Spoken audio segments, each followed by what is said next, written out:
I may ask our speakers, Mr. Mauro is the first. Oh, sorry. Merci, Monsieur le Président. Je vais m'efforcer. Thank you, Chairman. I'll try to answer the questions.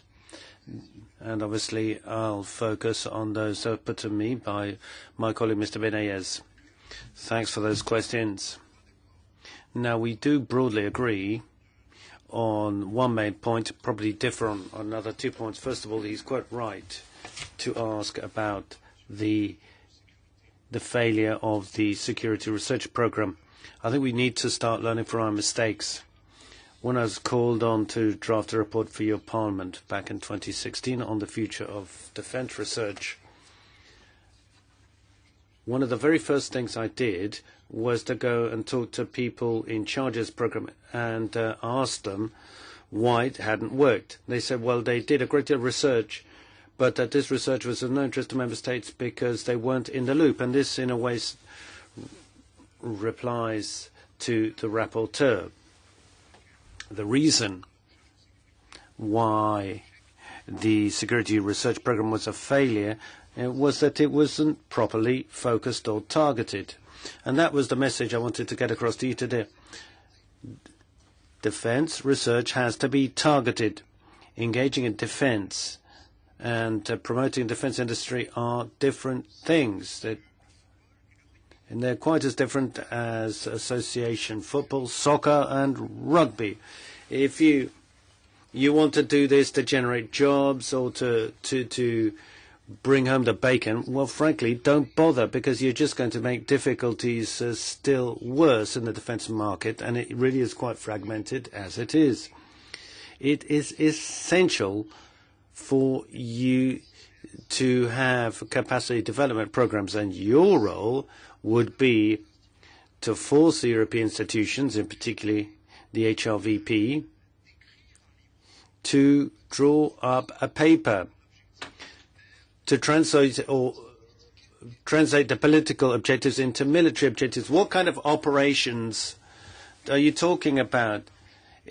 It's not the same to have operations in the Sahel or cyber war with the Chinese or anti-terrorism or the borders of Russia.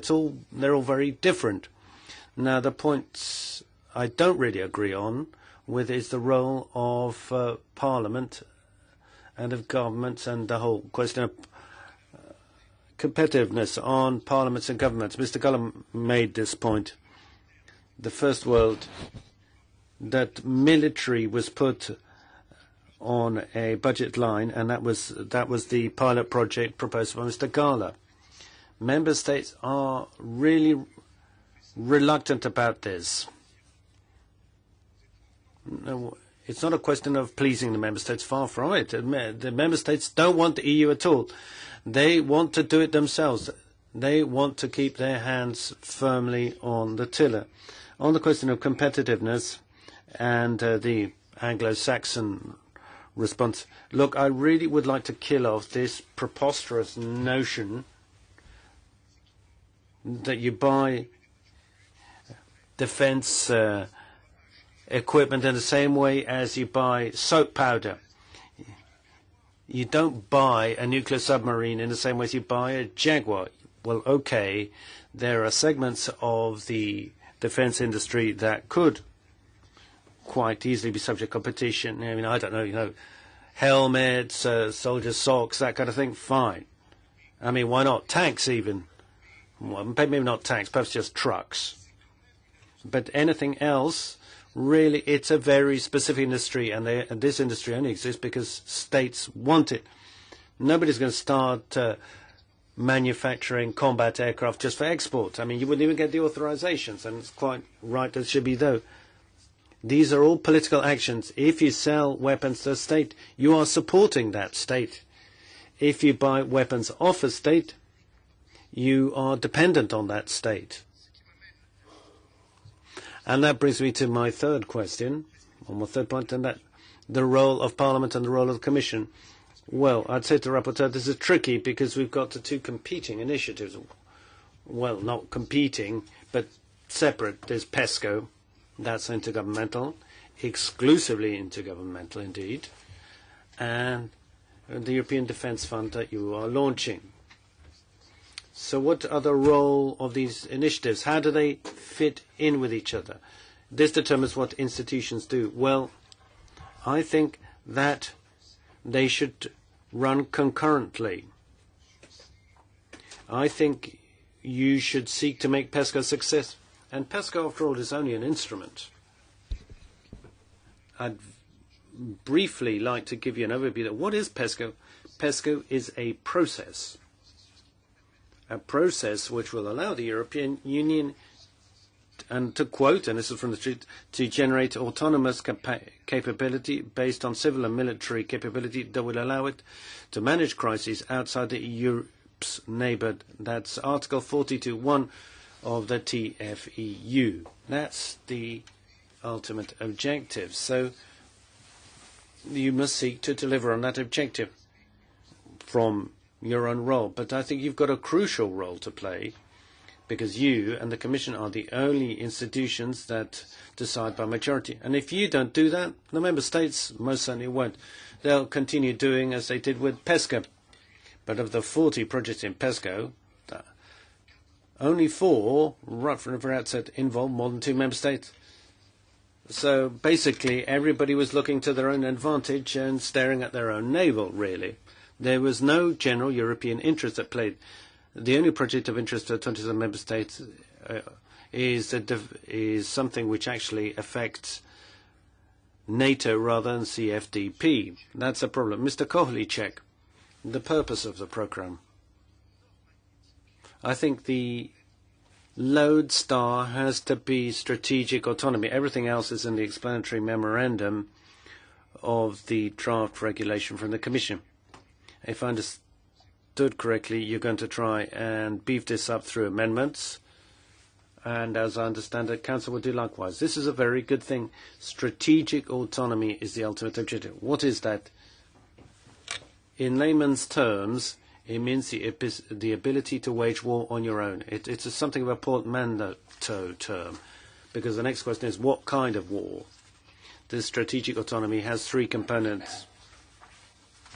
There's a political component, and that's decision-making, the ability to take decisions and execute decisions. There's an operational component.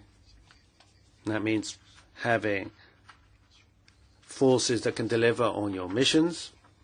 And thirdly, there's the industrial component.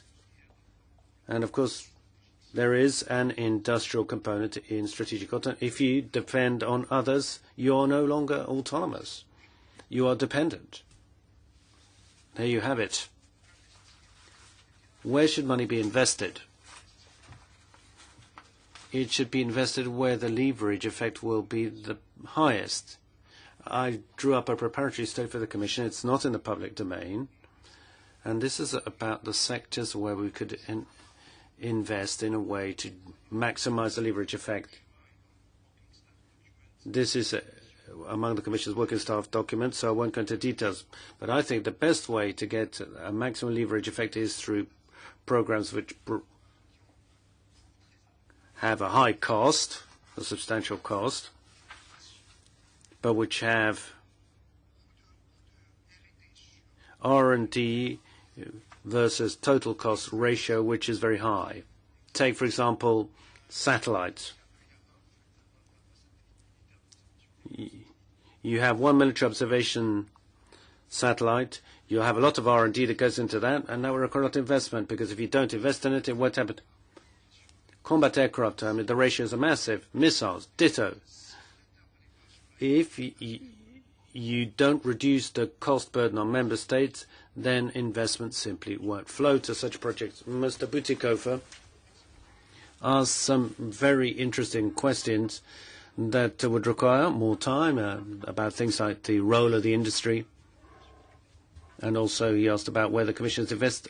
Look, I'm sorry.